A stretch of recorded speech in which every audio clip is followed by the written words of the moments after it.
नमस्कार मित्रांनो, तुम्हा सर्वांचं माझ्या YouTube चॅनलवर पुन्हा एकदा खूप खूप आणि मनापासून स्वागत आहे। आजच्या व्हिडिओमध्ये आपण बघूया, हयात प्रमाणपत्र सादर केलं नाही तर पेन्शन थांबू शकते, कधीपर्यंत आहे मुदत। व्हिडिओला सुरुवात करण्याअगोदर तुम्हाला एक विनंती, चॅनलवर पहिल्यांदाच भेट देत असाल तर चॅनलला सबस्क्राइब करा आणि व्हिडिओला एक लाईक करायला विसरू नका। चला तर मग सुरू करूया आजच्या व्हिडिओला।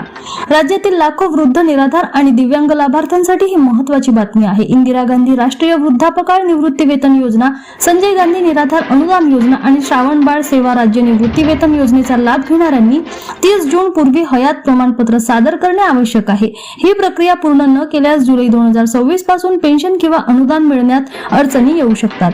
राज्य शासनाने यंदापासून हयात प्रमाणपत्र सादर करण्याची प्रक्रिया पूर्णपणे ऑनलाईन केलेली आहे। त्यामुळे लाभार्थ्यांना सरकारी कार्यालयाच्या फेऱ्या मारण्याची गरज उरणार नसून घर बसल्या मोबाईलद्वारे पडताळणी करता येणार आहे। हयात पडताळणी बंधनकारक। सामाजिक न्याय व विशेष सहाय्य विभागाने 7 मे 2026 रोजी या संदर्भात निर्णय जारी केला आहे।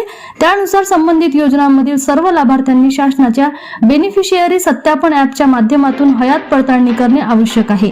जून अखेरपर्यंत प्रमाणपत्र सादर न केल्यास जुलैपासून अनुदान वितरण थांबविले जाऊ शकते। घर बसल्या पूर्ण होणार प्रक्रिया। लाभार्थ्यांना आता बेनिफिशियरी सत्यापन ॲप्स अर्थात BSA च्या माध्यमातून घरातूनच हयात प्रमाणपत्र सादर करता येणार आहे। यासाठी गुगल प्ले स्टोअर वरून BSA आणि फेस RD हे ॲप डाउनलोड करावे लागतील। त्यानंतर आधार क्रमांक आणि मोबाईल क्रमांक नोंदवून OTP द्वारे पडताळणी करावी लागेल। त्यानंतर फेस कॅप्चर पर्यायाचा वापर करून चेहरा स्कॅन केल्यावर हयात प्रमाणपत्र ऑनलाईन सादर करता येईल। ही प्रक्रिया घर बसल्या पूर्ण केल्यास कोणतेही शुल्क आकारले जाणार नाही।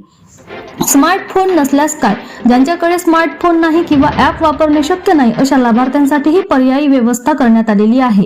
सेतू केंद्र, आपले सरकार सेवा केंद्र तसेच ग्रामपंचायत स्तरावर ही सुविधा उपलब्ध राहणार आहे। मात्र या ठिकाणी हयात प्रमाणपत्र सादर करण्यासाठी 50 रुपये सेवा शुल्क आकारले जाईल।